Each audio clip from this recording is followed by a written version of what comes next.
নমস্কার সকল ভিউয়ার্স বন্ধুদের স্বাগত জানাই আপনাদেরই পছন্দের ইউটিউব চ্যানেল @অপশন চ্যানেলে। আজকের এই ভিডিওতে আমরা আলোচনা করব ফরেক্স ট্রেডিং এর ব্যাপারে। তার আগেই বলে রাখি, ফরেক্স ট্রেডিং বিষয়টিকে বুঝতে হলে আপনাকে সম্পূর্ণ ভিডিওটি দেখতে হবে। হতে পারে ফরেক্স ট্রেডিং এর বিষয়ে আপনি কিছুই জানেন না, সেই ক্ষেত্রে এই ভিডিওটি আপনাকে ফরেক্স ট্রেডিং এর ব্যাপারে জানতে যথেষ্ট হেল্প করবে। আবার এমনটাও হতে পারে আপনি ফরেক্স ট্রেডিং এর ব্যাপারে অনেক কিছুই জানেন, আর বর্তমানে আপনি একজন ফরেক্স ট্রেডার অথবা ক্রিপ্টোতে আপনি ট্রেড করে থাকেন। তারপরও আপনাকে একবার বলবো এই ভিডিওটি দেখে নেওয়ার জন্য। অনেক টেকনিক্যাল টার্ম যেগুলো হয়তো আপনি ভুলতে বসেছেন, যে বিষয়গুলোকে হয়তো আপনি একবার শিখেছিলেন কিন্তু বর্তমানে মনে নেই, সেই টার্মগুলোকেও আপনি আরেকবার রিভাইজ দিয়ে নিতে পারবেন আমাদের ভিডিওটি সম্পূর্ণ দেখলে। বন্ধুরা, ফরেক্স ট্রেডিং স্টক ট্রেডিং এর মতোই এক ধরনের লাভজনক ট্রেডিং, যেখানে আপনি ইন্ডিয়াতে বসেই বা বাংলাদেশে বসেই, অর্থাৎ নিজ নিজ দেশে নিজের ঘরে নিজের কমফোর্টেবল জোনে বসে আরামসে ট্রেড করার সুযোগ পাবেন এবং মুনাফা কামানোর সুযোগ পাবেন। সাধারণত আমরা যে সমস্ত মার্কেটে ট্রেড করে থাকি সেগুলো হলো equity market, commodity market, currency market, foreign exchange market অথবা ফরেক্স ট্রেডিং মার্কেট। এগুলোর মধ্যে আমাদের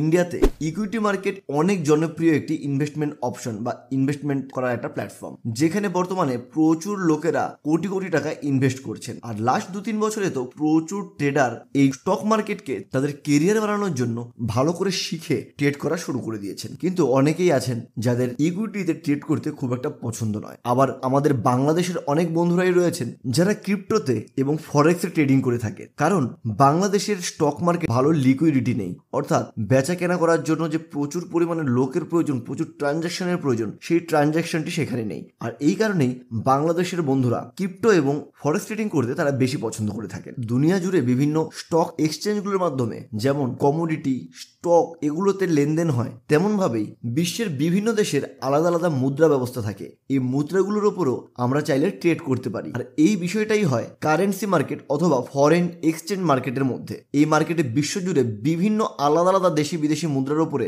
দিনরাত 24 ঘন্টায় ট্রেডিং করা হয়। এখানে মূলত বর্তমানে কারেন্সি এক্সচেঞ্জ রেটসের উপরে নির্ভর করে বাড়িতে বসেই বিশ্বের যে কোনো দেশের মুদ্রার উপরে আপনি নিবেশ, ইনভেস্ট বা ট্রেডিং করতে পারেন। অর্থাৎ বিভিন্ন দেশের কারেন্সির ওপর, টাকার ওপর ট্রেডিং এর এই আধুনিক প্রক্রিয়াটাকেই বলা হয় ফরেক্স ট্রেডিং। এবার আমরা জেনে নিই ফরেক্স ট্রেডিং আসলে কি জিনিস। এটি বুঝতে হলে আপনাকে প্রথমত ফরেক্স বিষয়টিকে ভালো করে বুঝতে হবে। বন্ধুরা, এখানে ফরেক্স বলতে ফরেন এক্সচেঞ্জ মার্কেটকে বোঝানো হয়, যেটাকে এফএক্স মার্কেট বা ফরেক্স মার্কেট বলা হয়ে থাকে। অতএব ফরেক্স হলো এমন এক ব্যবস্থা বা মার্কেট যেখানে ফরেন কান্ট্রির টাকা অর্থাৎ বিদেশি মুদ্রার লেনদেন করা হয় অথবা এক্সচেঞ্জ করা হয়। আর এই ফরেক্স মার্কেটটি হলো গ্লোবাল মার্কেট, যেখানে আলাদা আলাদা দেশের মুদ্রাগুলোকে ফরেক্স ট্রেডিং এর আন্ডারে আদান প্রদান করা হয়। অর্থাৎ আপনি চাইলে ইন্ডিয়া বা বাংলাদেশে বসেই আমেরিকা, জাপান, কানাডা, চীন, ইউরোপের বিভিন্ন দেশের টাকা আপনি বেচা কেনা করতে পারেন। আর প্রতিনিয়ত কারেন্সির দাম ওঠানামা হতে থাকে, যেমনটি স্টক মার্কেটে হয়, প্রতিনিয়ত দাম ওঠানামা করে। আর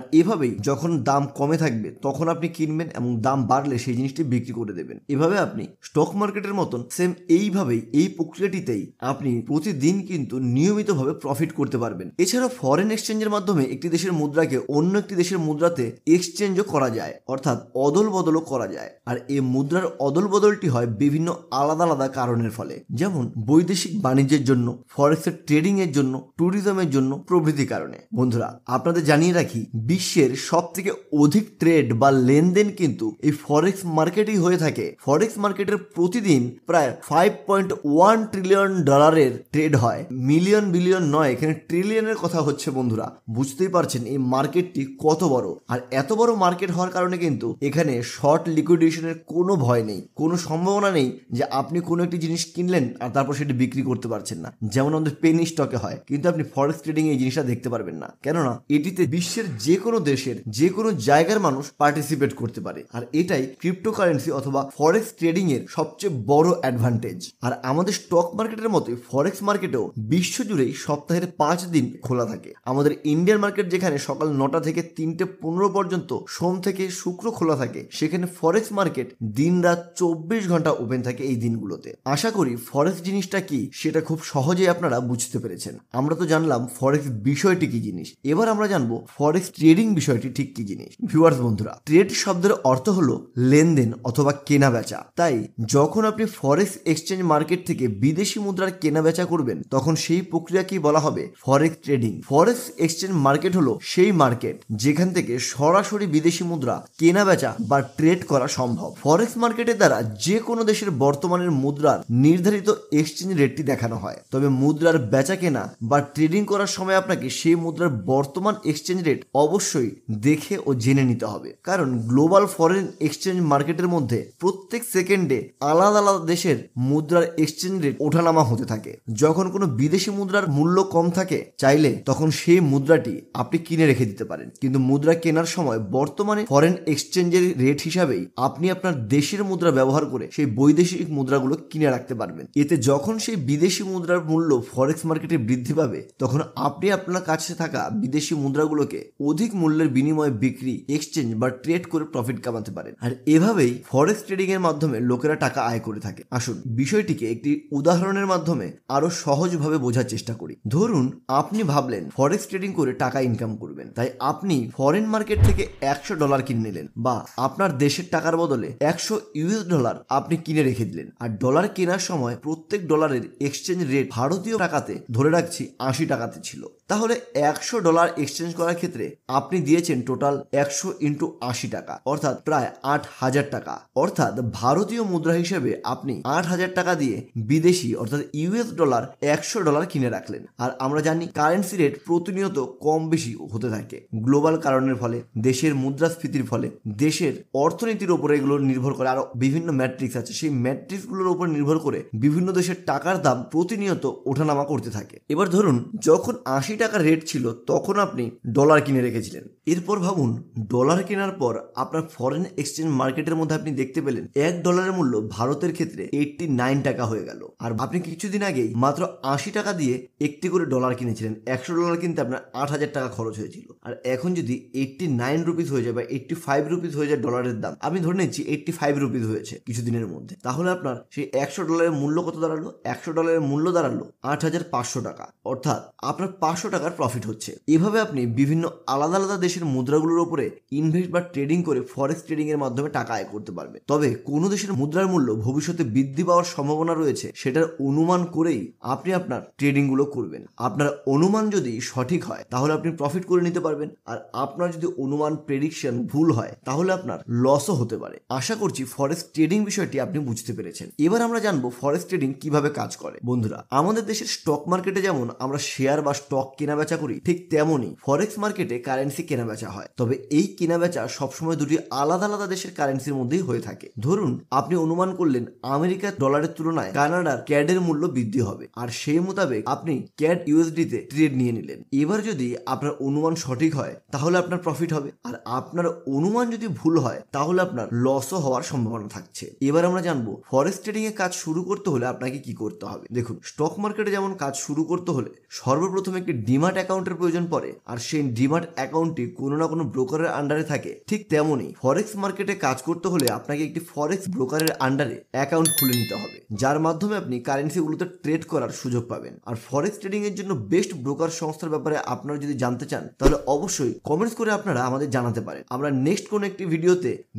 বেস্ট ফরেক্স ট্রেডিং প্ল্যাটফর্ম ব্যাপারে আপনাদের সাথে আলোচনা করব এবং তার ভালো এবং মন্দ দিকগুলো আমরা আপনাদের জন্য তুলে ধরবো। ফরেক্স মার্কেটে ট্রেডিং করতে হলে আপনাকে ফরেক্স ট্রেডিং এর কিছু বেসিক জিনিস অবশ্যই জানতে হবে, যেমন কারেন্সি পেয়ার, পিআইপি ইত্যাদি। প্রথমে আমরা জানবো কারেন্সি পেয়ার্স এর ব্যাপারে। ফরেক্স মার্কেটে এই কারেন্সি পেয়ার বিষয়টি আপনাকে প্রথমে জেনে নিতে হবে। কারেন্সি পেয়ার্স হলো দুটি আলাদা আলাদা কান্ট্রির কারেন্সির কম্বিনেশন। যদি আমরা ইউরো ভার্সেস ইউএসডি কে দেখি তবে আমরা দেখতে পাবো এখানে ইউরো অর্থাৎ ইউরোপিয়ান কারেন্সি এবং ইউএসডি অর্থাৎ আমেরিকান কারেন্সি, এই দুটো কারেন্সির কম্বিনেশন করে দুটোর আলাদা আলাদা প্রাইস দেওয়া রয়েছে। অর্থাৎ কেউ যদি বলে যে আমি ইউরো ভার্সেস ইউরো ইউএসডি তে বাই করছি, তাহলে এর অর্থ দাঁড়ায় সে ডলারের বদলে ইউরো বাই করছে। এক কথায় সে ডলার দিয়েছে এবং তার বদলে ইউরো নিয়েছে। আর এই ক্ষেত্রে যদি ইউরোর প্রাইস বাড়ে তাহলে সে প্রফিট করবে, আর যদি ডলারের প্রাইস বাড়ে তাহলে সে লস করবে। আর এই কারেন্সি পেয়ার্স এর প্রথম কারেন্সিটিকে বলা হয় বেস কারেন্সি, আর দ্বিতীয় কারেন্সিটিকে বলা হয় কোয়েট কারেন্সি। আর এখানে আমরা ইউরো ভার্সেস ইউএসডির ক্ষেত্রে ইউরোকে বেস কারেন্সি এবং ইউএসডি কে কোয়েট কারেন্সি বলতে পারি। আবার কারেন্সি পেয়ার্স কে ভলিউমের উপর ভিত্তি করে দুটি ভাগ করা হয়, একটি হলো মেজর কারেন্সি এবং অপরটি হলো মাইনর কারেন্সি। যে কারেন্সিগুলিতে বেশি বেশি ট্রেড হয় সেগুলো মেজর কারেন্সি, আর যে কারেন্সিগুলোতে ট্রেড তুলনামূলকভাবে কম হয় সেগুলোকে মাইনর কারেন্সি বলা হয়ে থাকে। কারেন্সি পেয়ার্সকে আরো ডিটেলসে জানতে হলে আপনারা কমেন্টস বক্সে কমেন্টস করে জানাতে পারেন আমাদের। পরবর্তীতে ডেডিকেটেড ভিডিও আপনাদের জন্য আমরা তৈরি করে দেব। এবার জানবো ফরেক্সে স্প্রেড এবং পিআইপি কি। স্প্রেড ফরেক্স ট্রেডিং এ আস্ক প্রাইস এবং বিড প্রাইসের মধ্যে পার্থক্যকে স্প্রেডস বলা হয়। উদাহরণস্বরূপ ইউরো ইউএসডি এর আসল প্রাইস রয়েছে 1.1918 আর বিড প্রাইস রয়েছে 1.1916। এবার যদি আস্ক প্রাইস 1.1918 থেকে বিড প্রাইস 1.1916 কে মাইনাস করে যে প্রাইসটা থাকবে সেটাই হলো স্প্রেড। অর্থাৎ এখানে 1.1918 মাইনাস 1.1916 ইজ ইকুয়াল টু 0.0002 আর 0.0002 হলো ইউরো ইউএসডির স্প্রেড। বন্ধুরা, আশা করি ফরেক্স ট্রেডিং এর স্প্রেডস বিষয়টি আপনারা বুঝতে পেরেছেন। এবার আমরা জানবো ফরেক্স মার্কেটে ফরেক্স ট্রেডিং এর সময় পিআইপি নামে যে বিষয়টা থাকে, যে টার্মটা থাকে, সেটা কিভাবে দেখতে হয় সেটার ব্যাপারটা এবার আমরা জেনে নেওয়ার চেষ্টা করব। পিআইপি এর ফুল ফর্ম হলো percentage in point. Forex trading A currency pair দুই রকমের হয়ে থাকে, 4 ডেসিমাল কারেন্সি পেয়ার আর 2 ডেসিমাল কারেন্সি পেয়ার। আর কারেন্সি ট্রেডিং বা ফরেক্স ট্রেডিং এর ক্ষেত্রে বেশিরভাগই 4 ডেসিমাল কারেন্সি পেয়ারসই ব্যবহার হয়ে থাকে। ফরেক্স ট্রেডিং এর ক্ষেত্রে পয়েন্টের পর যদি 4টে ডিজিট থাকে তাহলে তাকে 4 ডেসিমাল বলা হয়, যেমন 1.0015। এখানে পয়েন্টের পর যে 4টি ডিজিট রয়েছে অর্থাৎ 0.0015 এটা হলো 4 ডেসিমাল, আর এই 4টে ডিজিটের শেষের ডিজিটটাকে বলা হয় পিআইপি। উদাহরণস্বরূপ আমরা ধরে নিচ্ছি ইউরোর বর্তমান প্রাইস রয়েছে 1.0015 আর এই দামে আপনি ইউরো বাই করলেন। এবার কিছুক্ষণ পর দেখা গেল যে ইউরো 1.0015 থেকে 1.0016 হয়ে এসে দাঁড়িয়েছে, অর্থাৎ এখানে 1 বেশি হয়ে গেছে। এই ক্ষেত্রে আমরা একে বলে থাকি 1 পিআইপি বেড়েছে। এইভাবেই ফরেক্স মার্কেটে পিআইপি তার কাজ করে থাকে। পিআইপি বিষয়টির উপরেও যদি আপনাদের ডিটেলস ভিডিও প্রয়োজন হয় তাহলে অবশ্যই কমেন্টস করতে কোনো রকম দ্বিধাবোধ করবেন না। বন্ধুরা, এগুলো ছিল ফরেক্স মার্কেটের বেসিক কিছু কনসেপ্ট। এরকম আরো বেশ কিছু জিনিস রয়েছে যেগুলো আমরা আগামী অন্যান্য ভিডিওগুলোর মাধ্যমে আপনাদের শেখাবো। বন্ধুরা, এত দূর বোঝার পর আপনাদের মনে একটা প্রশ্ন কিন্তু আসতেই পারে, স্টক মার্কেটের মতো ফরেক্স মার্কেটও তো লস অথবা লাভ হয়ে থাকে, তাহলে কিছু কিছু মানুষ আছে যারা খুব ভালো প্রফিট আর্ন করে থাকে, এটা কি করে সম্ভব ফরেক্স ট্রেডিং করে? দেখুন, স্টক মার্কেটের মতোই ফরেক্স মার্কেটেও আপনাকে price action, chart pattern, technical analysis এইসব বিষয়গুলো ভালো করে জানতে হবে। তবে আপনি ফরেক্স মার্কেট থেকেও অল্প সময়ের মধ্যে দুর্দান্ত ভালো মুনাফা কামাতে পারবেন। আপনি যদি চান ভালো মতো টেকনিক্যাল অ্যানালাইসিসের সাহায্যে ফরেক্স মার্কেট অথবা ক্রিপ্টো মার্কেট থেকে ভালো করে মুনাফা আর্ন করবেন, তাহলে আমাদের মাল্টি কনফার্মেশন টেকনিক্যাল অ্যানালাইসিস কোর্সটি আপনি জয়েন করতে পারেন। আগামী 15 তারিখ থেকে আমাদের পরবর্তী ব্যাচ শুরু হচ্ছে, আর এর জন্য এনরোলমেন্ট কিন্তু আপনি এখন করে নিতেই পারেন। আজকের ভিডিওটি আপনাদের কেমন লাগলো অবশ্যই কমেন্টস করে জানাবেন। ভিডিওটি ভালো লেগে থাকলে লাইক শেয়ার করতে একদম ভুলবেন না। আজকের ভিডিওতে এটুকুই, কথা হবে আগামীকাল নতুন একটি ভিডিওর সাথে। ততক্ষণ